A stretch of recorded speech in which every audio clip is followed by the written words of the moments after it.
కోవల గ్రామం విలేజ్ లో దేవస్థానం భూములు ఉన్నాయి. దేవస్థానం భూమి మేము పాడినాము. వాటిలో రైతులకి దగ్గర ముందే అడ్వాన్స్ పేమెంట్ కట్టించుకున్నారు వాళ్ళు. ఇప్పుడు ఈ తుఫాను వల్ల రైతులు బాగా నష్టపోయాము. దానికి అడ్వాన్స్ పేమెంట్ కట్టుకున్నారు కదా, రైతులు బాగా నష్టపోయావు కాబట్టి వాళ్ళకి నష్టపరిహారం వాళ్ళకి రివర్స్ చేయవలసిందిగా government course. K Srinivas, Andhra Pradesh రైతు సంఘం ఏలూరు జిల్లా కార్యదర్శి. ఈ రోజు బెందులూరు మండలం కొవ్వలిలో ఈ మొత్తం తుఫాను వల్ల జరిగిన పంట నష్టాలను మేము రైతు సంఘంగా పరిశీలిస్తా ఉన్నాం. అయితే మేము ఇక్కడ మా చేతిలో ఉన్న ఈ కంకులు కాస్త నిలబడిన పంట కంకులు ఇవన్నీ కూడా సుంకురాలిపోయి గింజ తయారవగా పాలు గింజలుగా తయారైపోతున్న పరిస్థితి కనబడతా ఉంది.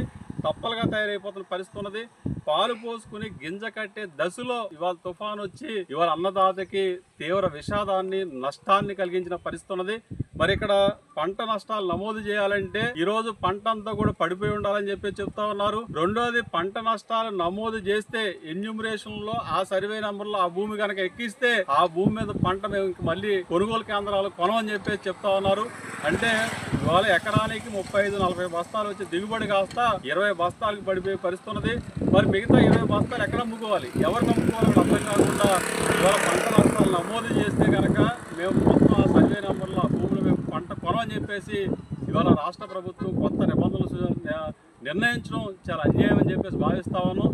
ఇది సరైనది కాదు. ఎప్పటికే ఎకరానికి 30-35 వేల రూపాయలు పెట్టుబడి పెట్టి మరి ఆ పెట్టుబడి ఎట్లాగా అప్పులు తీర్చాలో అర్థం కాక అన్నదాతలు దిక్కు తోసిన స్థితిలో అల్లాడిపోతా ఉంటే ఇవాళ నిబంధనలు పెడతా ఉన్నారు. మేము క్షేత్రస్థాయికి ప్రజాప్రతినిధులుగా అధికారులుగా వచ్చి మేము రైతులను ఆదుకుంటాం, బ్రహ్మాండంగా ఆదుకుంటాం, ప్రతి రైతును ఆదుకుంటా అని చెప్పేసి చెబుతూ ఇవాళ ఇట్లాంటి నిబంధనలు పెడతారా అంటే రైతుల పాలిట ఉరితాడు లాంటి యమపాసం లాంటి నిబంధనలు పెట్టి ఇవాళ రైతుల్ని ఇబ్బంది గురి చేస్తారని చెప్పి అడుగుతా ఉన్నాం.